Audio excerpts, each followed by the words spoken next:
दोस्तों, लेखपाल की जो परीक्षा हुई है, इस परीक्षा को लेकर काफ़ी तूफ़ान मचा हुआ है और इस तूफ़ान का एहसास मुझे भी है। लेकिन मैंने कुछ दिनों से इससे दूरी बना के रखी हुई है, क्योंकि जब भी मैंने वीडियो बनाया है इस टॉपिक पर कि इसमें भ्रष्टाचार हुआ है, तब बहुत सारे लोगों ने ऐसी कमेंट्स किया है। हालांकि देखिए, उनका व्यू भी सही है। जो लोग मेहनती हैं, अपनी मेहनत के दम पर इतना अच्छा स्कोर किया है, उन लोगों ने जो कमेंट किया है तो मुझे बुरा भी लगा और कुछ ठीक भी लगा। जैसे उन लोगों ने कहा कि मैं चाहता हूं कि उनका भविष्य खराब हो जाए, मैं चाहता हूं कि परीक्षा हर हाल में रद्द हो जाए। तो देखिए, ऐसा मैं चाहता नहीं हूं, लेकिन सफाई तो मैं दे सकता हूं ना। लेकिन उनकी बात ये सही लगी, इसलिए मैंने सोचा कि ठीक है, चलो ठीक है भाई, इससे दूरी बनाओ, और भी टॉपिक हैं, ठीक है। लेकिन अब क्या हो रहा है, अब ये बताया जा रहा है कि इसमें 15,000 लोग संदिग्ध पाए गए हैं। अब वैकेंसी से दुगने लोग। अब ऐसा कैसे हो सकता है? क्या आप लोगों ने कभी सोचा कि ऐसा कैसे हो रहा है? मैं बताऊं ऐसा क्यों हो रहा है। इसमें सामूहिक नकल हो गई है, इसमें ब्लैकमेल करके नकल कराई गई है। ब्लैकमेल समझो, देखो, मैंने सुना है कि ऐसा हुआ है कुछ जगह पर कि जैसे कि एक हॉल है, ठीक है, और वहाँ पर सेंटर में 30-35 बच्चे बैठे हुए हैं। तो वहाँ पर क्या हुआ कि एक दो लोगों को नकल कराई जा रही है। अब नकल कराने में तो मैनेजमेंट का भी हाथ होता है। तो उन लोगों ने, जो बाकी जो हाल के जो अभ्यर्थी हैं, उन लोगों ने ब्लैकमेल करके उन लोगों ने भी नकल करी बहुत आराम से, ऐसा बताया जा रहा है। हालांकि उनका कोई मतलब नहीं है भ्रष्टाचार से। भाई, नकल कराई गई, हमने कर लिया, इसमें गलत नहीं था। गलत उन लोगों ने किया जिन लोगों की सेटिंग थी। भैया, जब तुम कर रहे हो हम भी करेंगे। और गलत देखिए है, उन लोगों ने आवाज़ नहीं उठाई। गलत यहाँ पर भी तो वो हैं, उन लोगों ने आवाज़ क्यों नहीं उठाई? उन लोगों ने मौके का फ़ायदा उठाया, ब्लैकमेल कर करके लोगों ने नकल करी। इसलिए आज संख्या इसकी 15,000 जा रही है, ठीक है।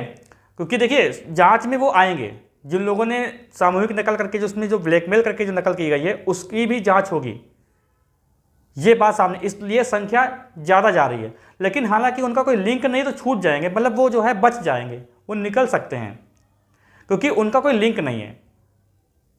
लिंक उनका ही बनेगा जो लोग एक सेटिंग बना के रखे थे नकल करने के लिए, लेकिन जिन लोगों ने मौके का फ़ायदा उठा के नकल किया है, वो लोग इससे बच जाएंगे। संख्या इसीलिए 15,000 जा रही है। 15,000 के मतलब एक अंदाज़ा लगाया जा रहा है कि 15,000 के आसपास लोगों ने ऐसा किया है, ठीक है। मेरे हिसाब से, मेरा तो एक यही व्यू कहता है, ऐसा हुआ है, मैंने सुना है ऐसा हुआ है। वहाँ पर लोगों ने सामूहिक नकल करी है ब्लैकमेल करके।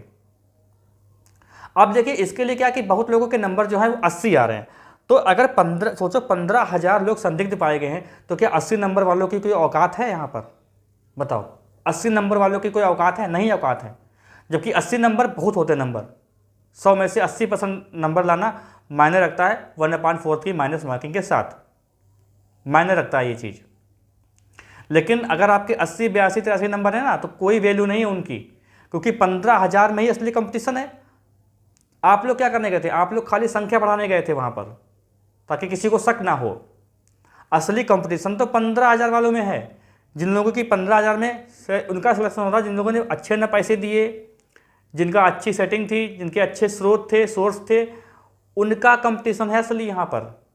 अभ्यर्थियों का, जो ईमानदार अभ्यर्थी, वो तो पहले से ही इस फील्ड से बाहर हो गए, भले ही आपके नंबर 85 क्यों ना आ रहे हो ही नहीं सकता सिलेक्शन। भाई, जिसने सेटिंग करी होगी, जैसे मान लो कि मैंने ही सेटिंग कर ली, तो क्या मैं 100 में से 80% लाने की बात करूँगा? नहीं, मुझे कम से कम 95% नंबर चाहिए, 92% नंबर चाहिए ही चाहिए। इस बात की गारंटी होगी तब तो होगा, क्योंकि असली तो कंपटीशन वहाँ चल रहा है जो भ्रष्टाचार में लिप्त हैं। भ्रष्टाचारियों के बीच में असली कंपटीशन है कि भैया, जिनकी अच्छी सेटिंग है, जिन्होंने पैसे की बोली ज़्यादा लगा दी, उनको सीट मिलेगी। तो साथ यहाँ पर सबको देना पड़ेगा। एक बार अगर आप अच्छे नंबर ला सकते हैं, दोबारा फिर से ला सकते हो। अच्छा, यहाँ पर ये बात हुई है कि प्रवीण कुमार जी ने कहा है कि भैया ऐसा करते हैं, 15,000 जो टॉपर हैं उनकी जो है जांच करवा देंगे और उनसे सवाल जवाब होंगे, तो पता लग जाएगा किसने किसने किया। तो देखो, ये तरीका मुझे समझ में नहीं आता है। भाई, पेपर दे के बंदा आता है, बिल्कुल रिलैक्स होता है, उसको कुछ भी याद नहीं होगा। योजनाएं वगैरह ऐसा ना, हम लोग बहुत कुछ पढ़ते हैं, तो क्या हमेशा याद रहता है? नहीं याद रहता है। भाई, उसका काम निकला, हम लोग भूल गए क्या योजना थी, कौन से क्या थी, कौन सा मैथ का सवाल था, नहीं पता आता है, नहीं पता हो पाता है। तो ये तरीका तो सही नहीं है कि कोई टॉपर उससे सवाल जवाब करो, ठीक है। एक ही रास्ता निकलता है इसका, है वो रास्ता ये है कि परीक्षा को रद्द किया जाए, यही रास्ता है। अगर वो संदिग्ध पकड़े जाते हैं, 15,000 लोग जो भी हैं, अगर वो संदिग्ध पकड़े जा रहे हैं, तो कट ऑफ इसकी जो है वो 72-73 के आसपास रहेगी। और अगर वो नहीं पकड़े जाते हैं तब कट ऑफ का कोई अंदाज़ा लगा ही नहीं सकता है कि भैया वो कितने कितने क्वेश्चन करके आए हैं, है कि नहीं। तो फिलहाल जो भी लेखपाल के जो परीक्षार्थी हैं वो एक साथ खड़े हों तभी इसमें फ़ायदा होगा, क्योंकि आगे और आने वाली वैकेंसी हैं। सोचो कि इसमें हमारा काम निकल गया, कोई नहीं, आपका छोटा भाई होगा, आपका दोस्त होगा, आपकी बहन होगी, बहुत लोग ऐसे होंगे जो अभी फंसे हुए हैं इस दलदल में। ये बहुत ही मतलब ये कहते हैं ना दलदल है, ये सरकारी नौकरी की तैयारी करना ये दलदल है, इसमें जितना फंसोगे ना उतना फंसते चले जाओगे। जितना जल्दी बाहर आ जाओ, वरना फंस जाओगे तो फंस जाओगे। तो हम ऐसा मत करो कि आपके साथी, आपके भाई बंधु जो भी हैं वो इसमें फंसे रहें, उनका भी साथ देना है, उनको भी निकालना है इस दलदल से, ठीक है। तो फिलहाल ट्विटर कैंपेन चल रहा है, आज 2 अक्टूबर है, तो ट्विटर कैंपेन में भाग लीजिए, जो भी आपसे हो वो करिए, ठीक है। चैनल पर जो लोग नए हैं वो कृपया सब्सक्राइब कर ले, बेल आइकन दबा दें, जिससे आपको वीडियो का नोटिफिकेशन मिलता रहे, और वीडियो को शेयर करें। पूरा वीडियो देखने के लिए आपका बहुत बहुत धन्यवाद। वीडियो को लाइक कर दें और अपनी राय कमेंट बॉक्स में छोड़ सकते हैं।